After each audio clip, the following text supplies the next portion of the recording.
Gorakhpur, professor अफगानुल्लाह की बेतकल्लुफ गुफ्तगू से गुलजार थी शहर की उर्दू दुनिया। डॉक्टर अजीज अहमद। दीन दयाल उपाध्याय गोरखपुर विश्वविद्यालय में उर्दू के पूर्व विभाग अध्यक्ष प्रोफेसर अफगानुल्लाह खान की पुण्यतिथि पर आगोश हमीदिया घासी कटरा में अफगानुल्लाह खान मेमोरियल कमेटी द्वारा आयोजित एक कार्यक्रम में प्रख्यात चिकित्सक डॉक्टर अजीज अहमद ने कहा कि गोरखपुर की उर्दू दुनिया प्रोफेसर अफगानुल्लाह की बेतकल्लुफ गुफ्तगू से गुलजार थी, जो अब सूनी हो गई है। उन्होंने प्रोफेसर अफगानुल्लाह से अपने गहरे संबंधों के हवाले से कहा कि उन जैसा बेबाक बातचीत करने वाला नहीं रहा। समारोह में उर्दू की सरकारी मासिक पत्रिका नई दुनिया के पूर्व संपादक डॉक्टर वजहत रिजवी ने कहा कि प्रोफेसर अफगानुल्लाह उनके उस्ताद थे और उन्होंने मुझे अपना दत्तक पुत्र बताया था। वो साहित्य की दुनिया में फिराक गोरखपुरी पर अपने शोध से पहचाने गए। उनके अतिरिक्त उन्होंने चौरी चौरा पर अपना शोध पत्र लिखा।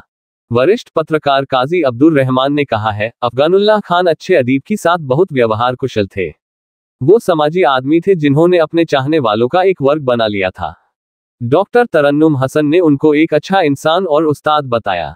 आयोजक समिति की सदर रिजवान उल्लाह खान ने मेहमानों का शुक्रिया अदा किया।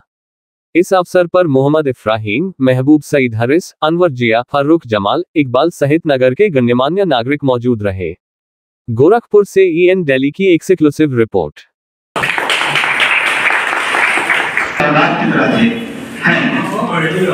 तो वो पहली होगा तो यकीनन हमारे पक्ष की बात है कि वो करके उनका इस्तेमाल करें।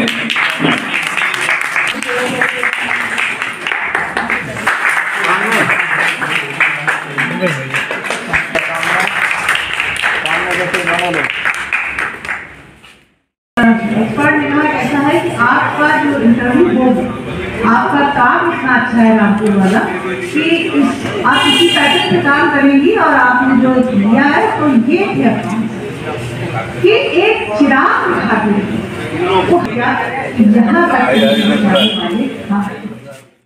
कहने लगे कि देखो हम हाथ लेने और अगर चाहो तो ये देखो महिला PhD धारकों के लिए एक सुनहरा अवसर उसकी मिली थी। आधा पेपर फटा हुआ था, बस वो साइड लिखी थी और उन्होंने कहा कि ऐसा है कि उस नाम से बनाओ और PDF के लिए जमा करते हैं। अब हम भगवान सर का मुंह देख रहे हैं, बात देख रहे हैं कि आज 29 अप्रैल है, 30 अप्रैल नाम से अब हमें समझ ही नहीं आया। हमने कहा सर कैसे होगा, तो कह रहे कि हम बताएंगे।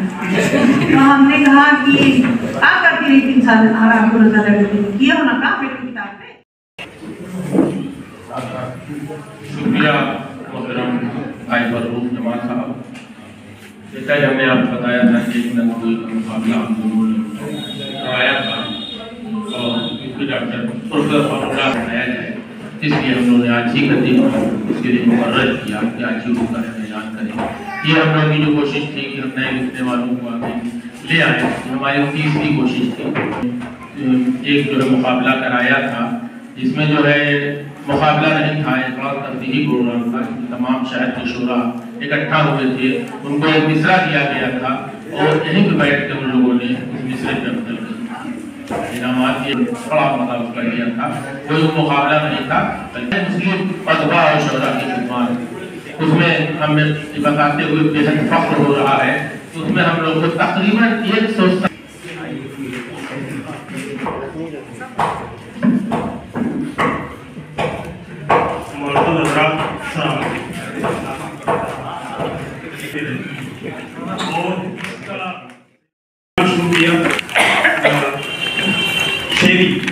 जैसा कि उन्होंने तस्करा किया कि एक तरह मुशायरा तभी निशा दिया गया और उसमें मुशायरों में हिस्सा किया। खातिर खान को नवाज से नवाजा भी गया। उसके बाद उन्होंने अफसानों का एक प्रोग्राम शायर के इतनी के सबने उसमें बढ़ चढ़ कर हिस्सा किया और उनको खातिर खान नवाज से नवाजा गया। उसके बाद जैसा कि उन्होंने बताया कि मशरक़ी उत्तर प्रदेश के गैर मुस्लिम उदबा और शुरा के सिलसिले में मज़ामीन आए और उसने भी बच्चों का आई और अभी हाल में फिर उसके बाद शुरा उसने हिस्सा लिया, शुरा ने भी हिस्सा लिया। सबसे आखिर में लेकिन कुछ ऐसी शख्सियतें भी होती हैं जो अपनी इल्मी लियाकत और अपने अमल और हौसले की बदौलत वो कारनामे अंजाम देती हैं जिसे रहती दुनिया तक फरामोश नहीं किया जा सकता।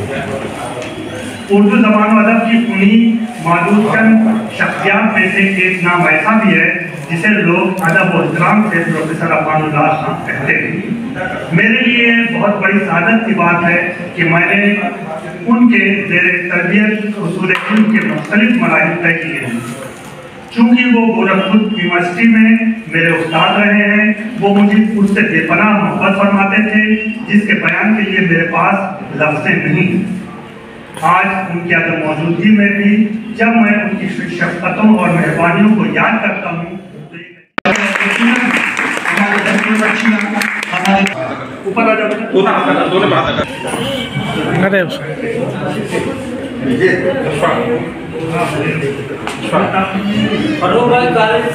कॉलेज का नाम भी बताना है।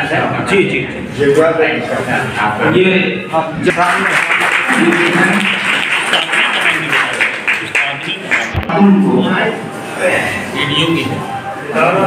ये दीनदयाल उपाध्याय गोरखपुर यूनिवर्सिटी गोरखपुर से का कॉलेज है।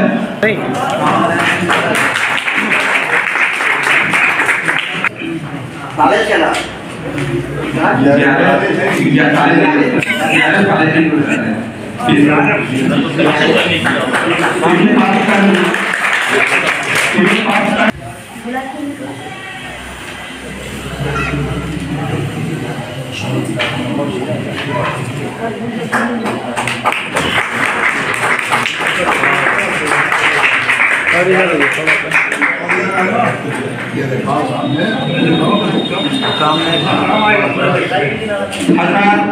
इनको दिनों से बीमार है, दुआ कीजिए अल्लाह ताला ने पूरी तरह से शुक्रियात करके बेहतरीन शायर इनकी आवाज में रुखाना वो तालीम था कि जिन्होंने बहुत से मुशायरों को सिर्फ और सिर्फ अपनी आवाज से वक़ार बख्शा है। कमाल के एक मोमेंटो, एक शान और जनाब महबूब सईद बहुत अच्छी कोशिश बच्चियों ने किया है। बच्चियाँ है वो तकरीबन जो है उनकी भी आपकी पोजीशन है। सलीम मंजर साहब छठी पोजीशन आपकी है। ताजुद्दीन सिराज साहब की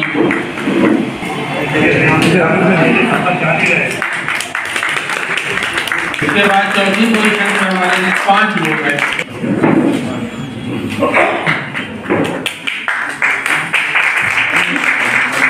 में बरादर मुअज़्ज़म आसिफ सईद सभी पोजीशन में है।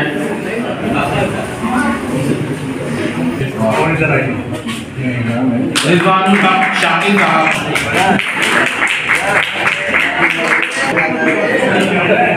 शाकिर अली शाकिर साहब, शमीम से उन्होंने पहली पोजीशन में हासिल की है।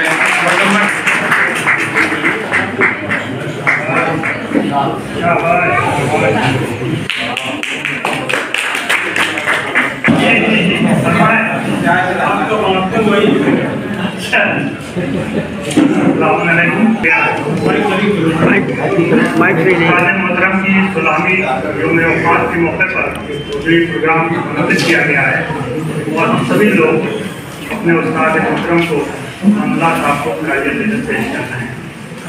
बीच में बैठिए।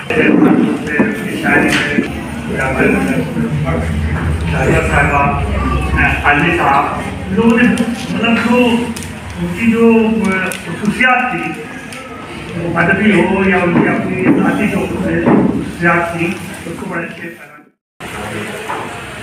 सामने आते हुए नेज़ों का बढ़कर चूरना, पीठ में चुभते हुए खंजर की लज्जत और वो भी घूमने फिरने के शौकीन थे और हम भी कुछ घूमने फिरने के शौकीन थे। अफगान साहब का जो अंदाज, किसी को ये अंदाज नहीं हो सकता है अगर अफगान साहब से बातचीत करे, उससे इनकी मोहब्बत का क्या अंदाजा है। ये खुद अपने तई बैठ करके क्या कुछ करते रहते हैं। एक रोज मैं गया मिलने, उनके वालिद साहब बैठे हुए थे बाहर कुर्सी लगा करके। तो मैंने पूछा कि कहाँ है अफगान? वो रात भर जागता रहता है, सो रहा होगा। तो 2:30-3 बजे से पहले मेरा ख्याल यह है कि किताब बंद नहीं होती करके पढ़ते रहते, और किसी भी मौजूद पे कभी भी आप उनसे बात कर लीजिए। मैं तो उर्दू वाला था नहीं, शौक था उर्दू शेर व शायरी से, और एहसास नहीं होता कि उनको सोचना पड़ता। अब्बासुल्लाह साहब मुसलसल हम लोगों के साथ घूमते और फिरते रहे, और उन्होंने उर्दू के सिलसिले में जो यहाँ डिपार्टमेंट में काम किया। दरअसल हम लोग तो जानते भी नहीं थे कि उर्दू डिपार्टमेंट है। मैं मुगलाई साहब इस जमाने में थे तो उनकी बड़ी हैसियत थी, हम लोग आते जाते नहीं थे, और उसके बाद से कभी उधर जाने का इत्तेफाक नहीं होता था। ये इन्होंने जब आकर के संभाला है तो हम जैसे, बल्कि अपने तलबा में उर्दू की हैसियत और उर्दू के सिलसिले में लोगों के ख्याल को इनडायरेक्टली भी पहुंचाया करते थे, जिसकी वजह से उनके तलबा में उर्दू की मोहब्बत बढ़े, उर्दू को पढ़ने की रग़बत, और ये समझे कि उर्दू है क्या, गहराई क्या है। तो दोस्तों, ये हकीकत है कि उनके चले जाने बहुत जल्दी चले गए। मेरे अजीज हुमायूं साहब यहीं कहीं बैठे होंगे, उनका फोन आया दिल्ली से। इन लोगों ने आपस में तय किया था कि दिल्ली में मिलेंगे, ये अलीगढ़ गए हुए थे, दिल्ली में इन लोगों की मुलाकात थी, और उसके बाद ये 3 व्हीलर में बैठे हुए जा रहे थे कि इनको सर्दी लगने लगी और पसीना आने लगा। वही हॉस्पिटल में इन्होंने रुक करके उनको दिखाया था, पता ये चला कि साहब तो वही नहीं। इन्होंने वहां से फोन किया कि ये वाकया हो गया है, अब क्या करें। उन्होंने तो आए थे, आकर के देखा, और देखने के बाद वो स्ट्रेचर के ऊपर डाल दिया है और चादर उड़ा दिया, चले गए। फिर उसके बाद हम लोगों ने यहाँ से कोशिश भी की और चीज़ें नहीं हुई। वहाँ से ये तय हुआ कि कुछ नहीं, वहाँ रखने का कोई सवाल ही नहीं, वहाँ से उनसे सर्टिफिकेट लो और चल दो। तब उसके बाद वो उनको गोरखपुर आए, यहाँ उनकी तरतीब हुई। बड़ा अफसोस हुआ कि एक ऐसा शख्स जिसने इतना कुछ किया से रहा और घूमा फिरा, वो आज एकदम से दावरी मकान करते गया। तो दोस्तों, उर्दू के ताल्लुक से, खुद अब्बासुल्लाह खां के ताल्लुक से और गोरखपुर के ताल्लुक से जिस तरह से आप महफिलें सजा रहे हैं और उन्हें याद कर रहे हैं, यकीनन ये